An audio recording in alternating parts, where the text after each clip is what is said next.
The Knesset has voted in favor of the death penalty just for Palestinians in the Israeli-occupied West Bank who are convicted of deadly attacks or what Israel deems as an act of terrorism will be imposed upon without a request from prosecutors. The method will be by hanging within 90 days with a possible postponement of up to 180 days.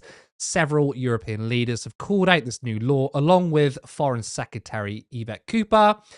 She said, "We, the foreign ministers of Germany, France, Italy, and the United Kingdom, express our deep concern about a bill that would significantly expand the possibilities to impose the death penalty in Israel, and that could be voted into law next week. We are particularly worried about the de facto discriminatory character of the bill. The adoption of this bill would risk undermining Israel's commitments with regards to democratic principles.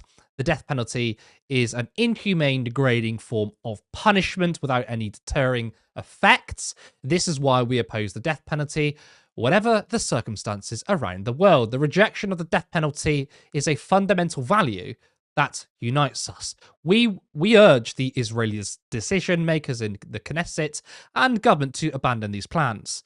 What I find interesting about that quote is she's very much focused on the death penalty, but not the racist aspect. She does say a little line about, oh, it has a discriminatory character.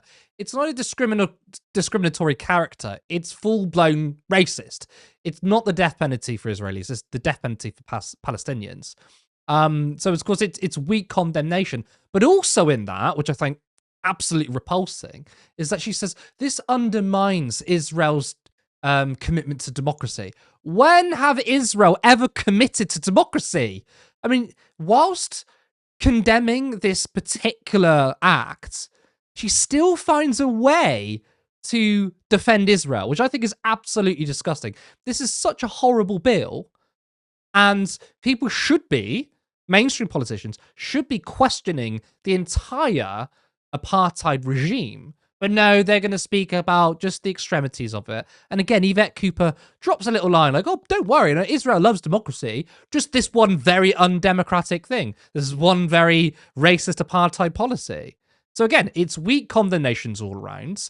And it's nothing about the racist apartheid notion that underpins all of it, which our politicians, including Cooper, won't condemn. But it was this video that disturbed many. Itamar Ben-Gavir, member of the Knesset who served as Minister for National Security since 2022 and leader of the Otzma Yehudit Party, who heavily pushed the legislation, celebrating the bill passing. השר, על מה כל החגיגה? מוות למחבלים עבר היום, חוק מוות למחבלים, היסטוריה, היסטוריה. בעזרת השם בקרוב, אחד להוציא להורג, כל אלה שטבחו ורצחו ושרפו, לחיים, לחיי עם ישראל. It's yeah. I mean, I think I've seen it 3 times now, and I think I've almost become desensitized to it. But this is a man giving glasses of champagne around after a bill passes where Palestinians not only are targeted in terms of like the death penalty, but by hanging. Like there is, I was saying before the show, I'm not a believer in like good and evil. People are a product of their material conditions, of their environment. But you look at that, and someone like Ben-Gavir is just a monster through and through, who's doing depraved acts, but is also gleefully celebrating it. Now, before the vote passed, this is Ben-Gavir a couple of days ago showing a hanging room where, again, he was gleefully showing off where Palestinians would be killed. השר, ראיתי שהאיראנים אומרים שאתה מת. אני מת להוציא מחבלים להורג. עונש מוות למחבלים. You can't claim you're the good guys when you build a room with a noose, ready for Palestinians, and say, oh, poor Israel, we're the biggest victims of all of this. Please send us all your aid and your money. Okay, America, I know you can't give your own citizens healthcare because you choose to spend it on the military, whilst us, who guarantees healthcare to their citizens, needs more money for a genocide. But, oh, we are so oppressed. Like, seriously, fuck you to the hill and back. Look, there are some things I would love to say about this man. but I could not say it publicly. I would be in trouble for what I would say. I'm sure you can probably guess what I'm thinking, though, about not just this particular man, by the way, because let's not forget, right? This is not just Ben-Gavir. This is everything downstream from an apartheid racist state, right? Netanyahu's evil. Smotrich is evil. Many other people are evil because it's not about individual evil people. Whilst I do really want to say how evil these people are, it is a system that enables this. And you can't just vote out a right-wing government like this or a far-right government. By the way, Israeli society, deeply, deeply racist. I mean, just see some of the interviews, the things they say about Palestinians. You're not going to have a government in 5 years or 10 years' time, and then it's all suddenly nice and the apartheid ends. Like you cannot do that. The state of Israel must be demolished in the form it is. Damien, you've had many European leaders condemn this. Yvette Cooper has spoken out against this, but again, all words, no action. Yeah. You know, for everything you just said about Israel, they used to take pride in the fact that they didn't have capital punishment. The last person who was actually hung in Israel was in 1962. So that just goes to show how far the society has actually descended, even from the low bar they already operated at. You know, it even had, back that far in a sort of around the time of the 6 Day War and, just prior to that, in fact. But that's how it's, we're going back over 50 years since they had capital punishment full stop. They used to celebrate the fact that they were a moderate and progressive country because they didn't have it. And now they have this. And the only reason they actually have this is because it was a bargaining chip that Ben-Gavir brought to the table in exchange with Netanyahu to get to be able to go his coalition together. It's something that Netanyahu's been stalling for some time and can't stall any longer. Ben-Gavir is desperate to have this. But as you said, European leaders is the focus of the question. They know this is aimed at Palestinians. They know it all sits inside an apartheid system where one population lives under one legal order and another under a harsher one built around military domination. They know all of that because they've said enough of it themselves. Yvette Cooper and those other European foreign ministers and that letter you just showed up called the bill discriminatory, which is pathetic. That's the word they used, that it would undermine democratic principles. They urged Israel to abandon it. But all that letter came out before the bill passed. And what happened after the bill passed? Jack shit. They've said fuck all. So those statements were a fraud. They haven't been backed up. Some politicians have, however. Green Party Deputy Leader Motin Ali has called for the suspension of the Israeli charge d'affaires, because we still don't have an actual in-place Israeli ambassador in the UK right now. That's the person in charge. That's the current senior diplomat. But he's also called for the cessation of arms sales and for sanctions to be imposed on Israel as well. And Yvette Cooper and Team Keith, they've gone AWOL. They're hiding behind the sofa or staring at their feet. There is leadership in this country. Some people are saying the right things. Unfortunately, as per usual, it's never the ones who are actually in power.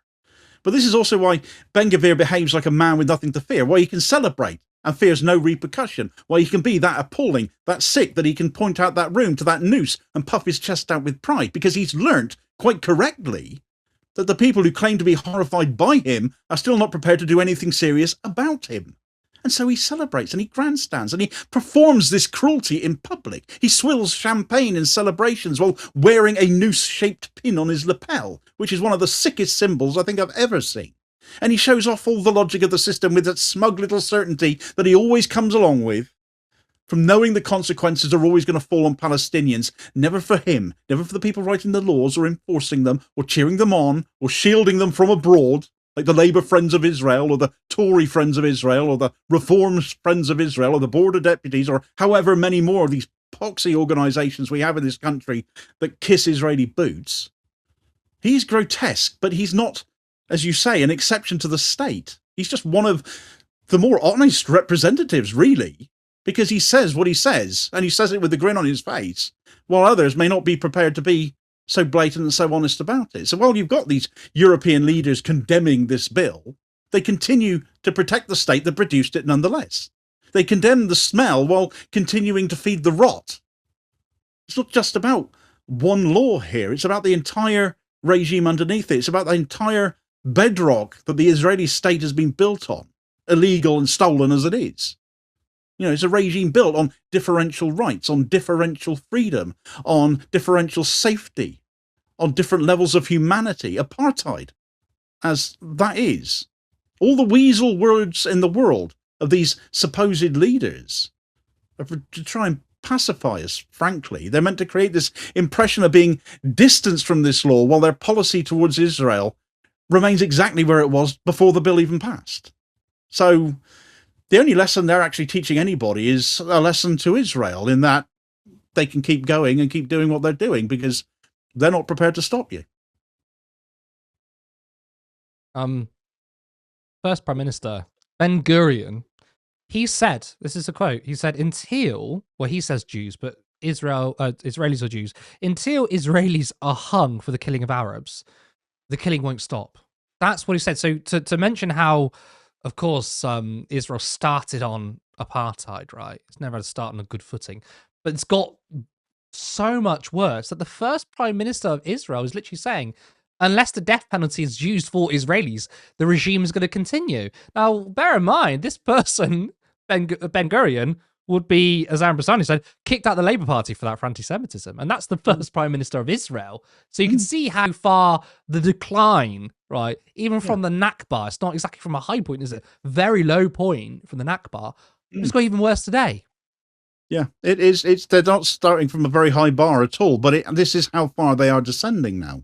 Again, I'll come back to this day and age, this social media, no longer reliant on those old forms of media. It's going to become even harder and harder for them to try and win this con over again, to try and convince us that we should all feel sorry for Israel, that we need to pity Israel, when we can see perfectly well what they're doing.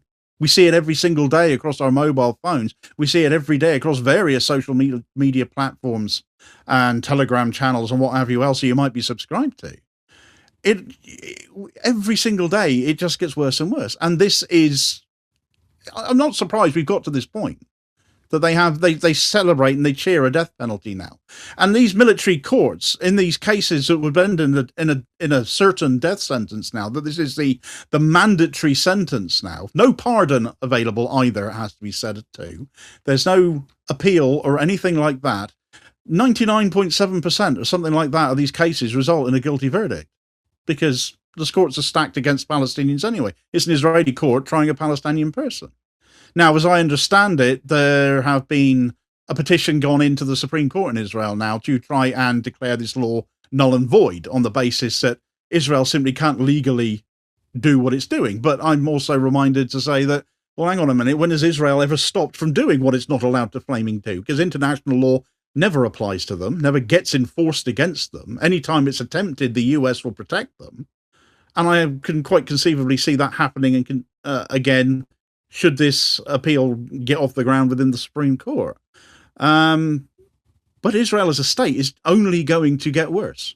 And if it takes the West Bank and it takes Gaza and all the rest of it that it's trying to do, it's now moving into Lebanon and wants to seize control of all the land south of the Litani River there. And you're just looking at all of this and you're thinking, well, hang on a minute, this is Greater Israel now panning out again. What's going to stop them? It's death penalties today. It's going to be full regional conquest tomorrow, is it? Because what else is there left for them? There's always something else. There's always something more that this society of theirs wants. There's always something more they have to do in the name of their own security, because they feel unsafe, because they're in danger, and because we're all supposed to feel sorry for them. What else can they Hasbara into being to take forward beyond this point now? Because this is never going to be the end, because it never ends up seeming to be enough for them, does it? And what Cooper said in her statement, though, like she got on a defense of Israel, right, saying that they're committed to democracy. I mean, that's mad too. I mean, even when this depraved bill gets passed, right, they still can't fully admit what Israel as an entity is. I mean, that's completely mad, isn't it, from Cooper? Of course it is, but it's what you expect from a Labour friend of Israel. I mean, why? I mean, hang on, we've got a state here that's passing one of the most vicious forms of a death penalty on the planet here, and it's completely one-sided. It's Palestinians only. Israelis will never get tried under the same system. Completely separate civilian court system just for Israelis. All Palestinians get tried in a military court. So this is completely racist, completely divisive, complete apartheid. It's blatantly so. It's worse than anything South Africa did during the worst excesses of their apartheid. But they can't call it out. Cooper's statement that you read out came out before the bill passed. There has been no statement from this government, even now, from Starmer, from Cooper, from any of the rest of them, condemning Israel for passing this bill. They've all gone into fucking hiding. Well, where the hell is our leadership here? We wouldn't have a death penalty in this country. Starmer's a human rights lawyer, for Christ's sake. Where the hell is his sense of human rights gone again? Or did it really only extend as far as his pay packet back in the day? Because I'm a firm believer of that. You know, where are they? Why are you hiding? Why have none of you passed comment on this yet? Why have none of you condemned Israel for passing this law? Because surely it's a no-brainer. Or are you that worried about your donations from God knows who that you don't stay boo to a goose over it? In which case, who are you running this country in the interest for? I almost think he regrets being a human rights lawyer, so